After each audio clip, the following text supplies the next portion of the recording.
Hey everyone, welcome back. Welcome to episode 6 of Your Voice, Our Morrisville, where we talk about some of the issues and challenges and opportunities facing our town right now. Today we are going to talk about the important but often confusing subject of taxes.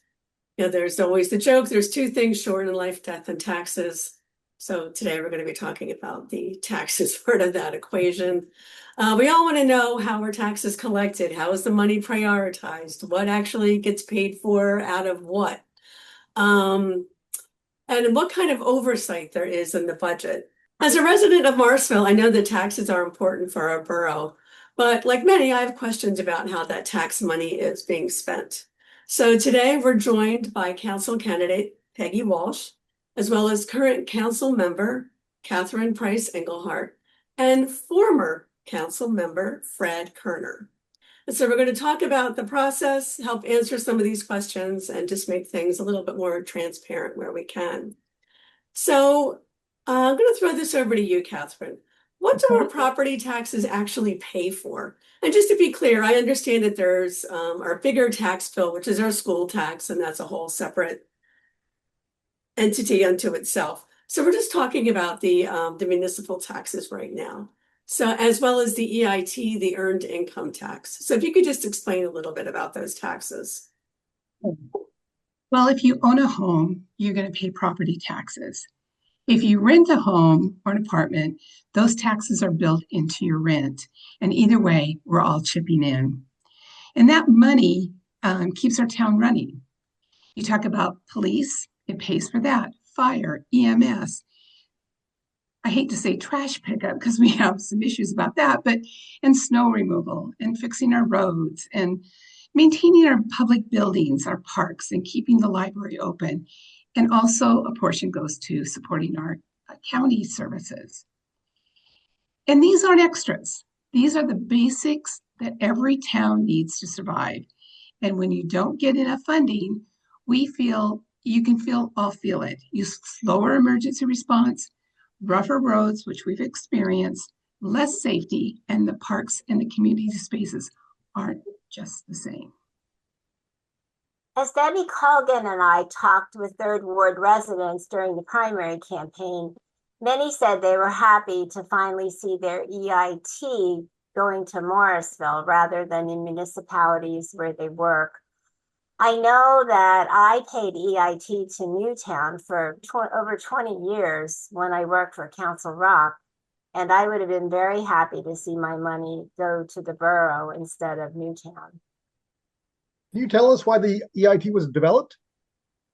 Well, it's developed for a number of reasons. Morrisville, as you probably know, was in major financial crisis. The borough was running on reserves, and we were just scraping by. And essential services were stretched thin. The police department, the public works, even our library was at risk of losing funds. And maintenance of our buildings was falling behind.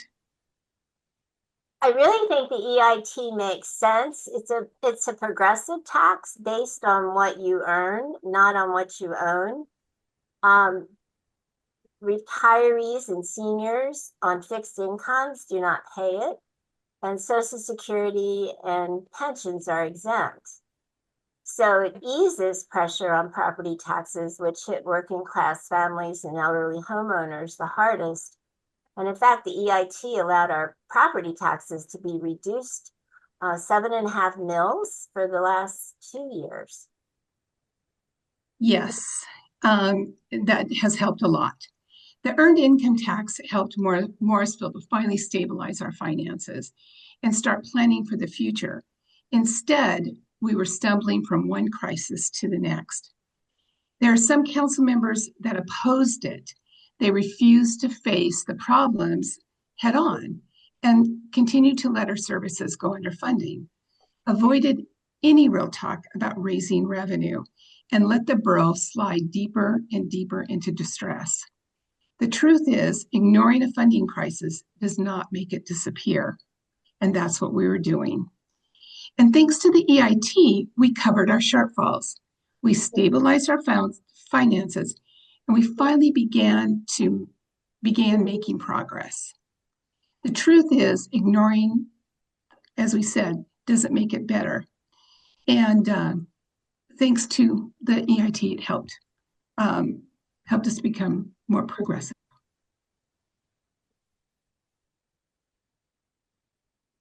So do you feel, Kathryn, that in 2023 that those dollars were spent responsibly? Well, yes, I do. We had a great plan, and we started to really make a step forward. We actually put $750,000 into a contingency fund.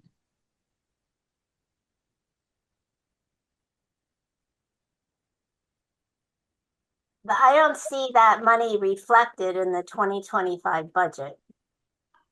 Well, in 2024, some things changed, and controlling our spending shifted to many of the current council members, and there was a lack of transparency on how that contingency fund was spent. It's like in the 2025 budget, there's only 700,000 in the contingency fund. Yes. And again, I'm embarrassed to say, but it's unclear how that money is being spent. It's not shared with all the council. Kathryn, I saw in some candidates' campaign literature a promise to do away with the EIT. Do you think that would help? Oh, no. I mean, we were lucky. At the same time, we had the American Recovery Act along with the earned income tax, and it helped Morrisville to a quicker recovery and bringing in much needed revenue. But now the same council members who fought against it are spending that money, and there is no transparency and without any public input. Let's be clear, many of the council members either voted against it or were openly opposed. So speaking of budgets, I know we're talking about budgets right now. Kathryn, can you tell me how these budgets are developed? I know that there's a budget that's available from the Morrisville Borough website. I was looking at it. But like you said, it does seem like some things are not fully explained. I seem to remember in the past that we had public hearings to discuss the budget, decisions that were made. There was also a narrative along with the budget to explain why this was done instead of that, or why various decisions were made. But then with the 2025 budget, I didn't see any public notices for budget hearings. And looking at the budget, I did not see any accompanying narrative to explain things. Has there been a change in how the current council develops our budget? Yes. In the past, our borough manager would present a draft budget, and we'd have public hearings. And the public could come and ask questions, and council members would come and we could ask questions and clarify how our money was being raised and how it was being spent. But this year was different. Instead of a full public review, most of my fellow council members left the entire budget in the hands of our part-time borough manager. Now they did, you could come by the office and look at the budget, but without going line by line, you don't understand why this is put here and why this is put here and why it looks the way it does. We weren't able to get those questions answered. And really this year, I just felt that certainly the public didn't have a chance to ask questions and make sure taxpayer dollars were being used wisely or for the benefit of most of the residents of Morrisville. And unlike previous years, the 2025 budget lacks clear summaries and explanations that used to show how the money was being allocated and why. What's the current financial situation in 2025? We are now bringing enough revenue to provide the services our community needs, which is a good thing. But the money isn't being spent in a community-driven way. Unnecessary legal expenses have already cost the borough over the last 2 years nearly $500,000. And still, essential departments do not have the staffing or the support they need. When I was on council, there used to be a bill list every month, be in our packets. You could see the monthly expenditures. You knew exactly what was going out every month. Has something changed? Obviously so, and I was unaware of it. I'm not sure who made that decision not to put the bill list out, but it seems to me we should be making it easier for residents to track our budget expenses, not more difficult. We need to show that we're being open and honest and not trying to hide anything. So the best way to do that is to provide a bill list to everyone who wants one. And if they have questions and want to see the invoice, you could actually go into the office and they would show you the invoices for that month and that, billing time. And you could ask questions. Now you can't. That's interesting. An interesting change of policy. Just to pivot to a different subject. I'm very happy that our streets are being paved. I know that for a while driving around Morrisville was like running the gauntlet of trying to save your tires and your wheel alignment. But I can only imagine how much this cost. So how is the council funding this like massive paving project?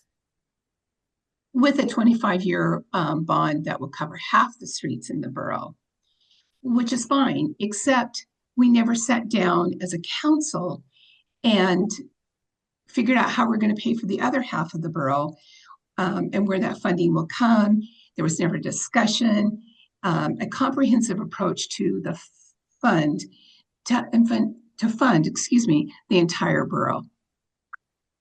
Other than a lack of transparency and comprehensive approach to various projects, many residents, including myself, disagree with council priorities like budgeting $55,000 for new street signs and funding thousands of dollars for multiple studies.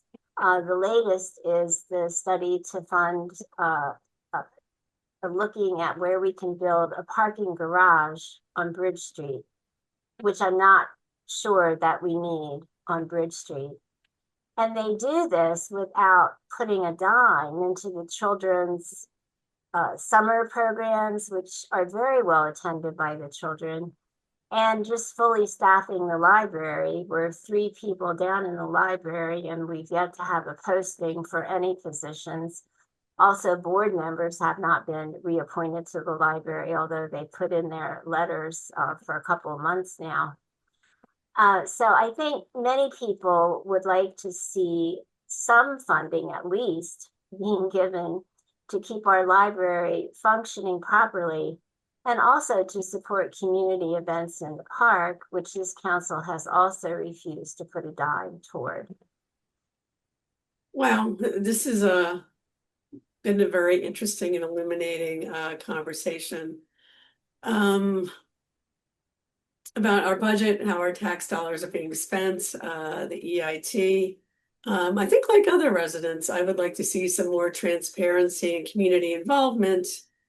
Public hearings sound like a great idea rather than just this budget being presented as, a fait accompli, and there's really nothing you can do about it. I mean, that kind of sounds like how it's going down right now. If you would like to find out more about this issue, you can read the blog at MorrisvilleDemocrats.org and find out more about candidates like Peggy Walsh and some of our other borough candidates and some of the platforms that they're running on. So until next time, thank you and see you around town.